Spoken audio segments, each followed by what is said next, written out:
श्री विद्या मंत्र और देवी के 108 नामों की फलश्रुति। श्री दत्तात्रेय जी कहते हैं, परशुराम भगवती पराम्बिका को देखकर आनंद रूपी समुद्र में निमग्न हो कामदेव न देख पाया, न भूल सका अथवा न उठ ही पाया। इस प्रकार कामदेव को हर्षत रेख से विलक्षण रूप में देख श्री त्रिपुरा ने कहा, हे वत्स काम, उठ, तेरे भाव से प्रसन्न हुई। वरदात्री, मुझे बता, तुझे तेरा क्या अभिलाषित वर दूं। त्रिपुरा के वचन सुनकर उठकर हाथ जोड़ खड़े हो हर्ष से गदगद वाणी से कामदेव ने भगवती की स्तुति आरंभ की। मैं करुणा नेत्र वाली कारण मूर्ति से संपूर्ण जगत की एकांत कारण रूपा कामेश्वरी का ध्यान करता हूँ। अंकुश, पाश, पुष्प, धनुष को हाथ में धारण करने वाली उस परमा भगवती की प्रार्थना करता हूँ। इस अपूर्व अम्बा के चरणों को छोड़ अन्य दूसरे देवता नाम से मेरा कोई संबंध नहीं है। भक्तगण भगवती त्रिपुरा के करुण कल्लोल से वासित कटाक्षों को ही लिया करती हैं। इस लोक में सबसे ऊपर अलौकिक रूप वाली अम्बा को ही मैं देखता हूँ। त्रिमूर्ति को उत्पन्न करने वाली भगवती यह शून्य त्रिपुरा का ही दिया हुआ मेरा अभीष्ट और इष्ट सतत हो। मैं अन्य किसी देवगण की शरण में नहीं जाऊंगा। मेरे हृदय में वही देवी सदा निवास करे जो नित्य महेश द्वारा सेवनिया है। भगवती लगता महेश ही मेरी सर्वाराध्या है। कभी भी मेरे लिए अन्य देवता मान्य नहीं।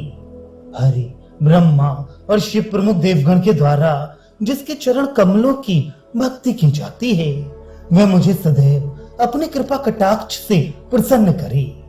जो अश्वरूढ़ नाम वाली सेना की संचालिका है, उसे ही प्रणाम करता हूँ। अपना निवेदन उसे ही कहूँ और किसी से भी नहीं। सतत इक्षुदंड, धनुष, पुष्प एवं बाण इन्हें धारण कर कृपा की दृष्टि से मेरी रक्षा करे। जो कामेश्वर की अभिरामा है, अन्य कोई भी देवी मेरी स्वामिनी नहीं है। सदा ही महिषानी हृदय में अपने पाद युगल में भक्ति का अंकुर बनाए रखी। केवल अम्बा कामाक्षी ही मेरी आराध्या है। अन्य किसी भी देव में मेरी थोड़ी सी लेश मात्र भी भक्ति नहीं हो। मेरा हृदय उस सर्वज्ञा परमाराध्य देवी के चरण कमलों में वास करने के लिए उत्कंठित रहता है। महेश्वरी मेरे मन का आकर्षण कर दे। इस प्रकार कामदेव ने उस त्रिपुरा देवी की स्तुति कर भक्ति भाव से फिर दंडवत प्रणाम किया। अब उस त्रिपुरेशानी ने अत्यंत मधुर कोमल वाणी से कहा, हे वत्स, उठ, मैं तेरे ऊपर प्रसन्न हूँ। अपना अभिलाषित वर मांग। मैं दुर्लभ वस्तु को भी देती हूँ, तेरे लिए कुछ भी अलभ्य नहीं है। इस प्रकार लोकजननी भगवती त्रिपुरा के वाक्य सुनकर कामदेव उठकर श्री देवी के दर्शन से ही उसके संपूर्ण अविद्या, काम, कर्म आदि तम गुणमय भाव नष्ट हो गए। आत्मशक्तिमय त्रिपुर सुंदरी को पाकर पूर्ण काम वाला प्रसन्न आत्मा हाथ जोड़कर देवी को कहने लगा, हे त्रिपुरांबिके, आपके चरण कमल के दर्शन रूपी अमृत के सेवन से मेरी तृष्णा शांत हो गई है। मैं क्या याचना करूं? मेरे लिए कोई भी वस्तु अप्राप्त नहीं रह गई। आपके दर्शन कर वर को मांगना ऐसा ही है जैसे अमृत का पान किए हुए का खारे पानी को पीना। आपको देखकर मेरे लिए कुछ कहना उपहास की बात है। हे माता, आप मुझे जो आज्ञा करती हैं उसे मैं शिरोधार्य करता हूँ। इस प्रकार सुनकर दया करने वाली, मधुर हास्य से मुख कांति बढ़ाने वाली पराम्बा बोली, हे वत्स कामदेव, तेरे लिए कुछ भी पाने योग्य शेष नहीं बचा है। मेरे स्वरूप को जिसने भले प्रकार जान लिया, उसके लिए ब्रह्मत्व भी निश्चय ही दृढ़ है। फिर भी क्यों तू मेरे सामने उपस्थित हुआ है, वह कभी व्यर्थ नहीं होता। कभी भी किया हुआ तप हीन भाव को नहीं जाता। तेरे लिए अजय ना तो भूमि में, न पाताल में और न अंतरिक्ष में होगा। तू धनुष और बाणों को ले। इस प्रकार कहकर वे जगदम्बिका अपने धनुष से धनुष और बाणों से उनके समान बाणों को काम को दिया। फिर संतुष्ट हो महेश्वरी ने कहा, हे रमा के पुत्र, लोक में अति श्रेष्ठ सौभाग्य तुम्हें चारों ओर से प्राप्त हो।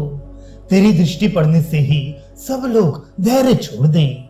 संसारी लोगों में जो अच्छे भाग्य या संपूर्ण सौभाग्य संपत्तिशाली हैं, उनके लिए तू भक्ति कर इच्छित फल पाने वाला दृष्टांत भूत हो और मेरे भक्तों में अग्रणी बन।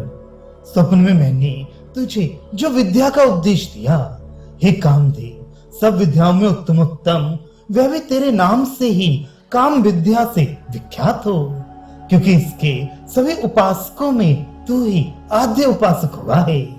जो तुझे रमा ने मेरे 108 नामों का स्तोत्र बताया और जो तुमने मेरी स्तुति उत्तम 9 श्लोकों से की, जिसमें विद्या के वर्ण एवं नाम संयुक्त हैं और भक्ति के उत्कृष्ट उद्गार से युक्त है, वे दोनों स्तोत्र और वह विद्या, हे कामदेव, तेरे सौभाग्य के जनन करने से सौभाग्यदाता हो।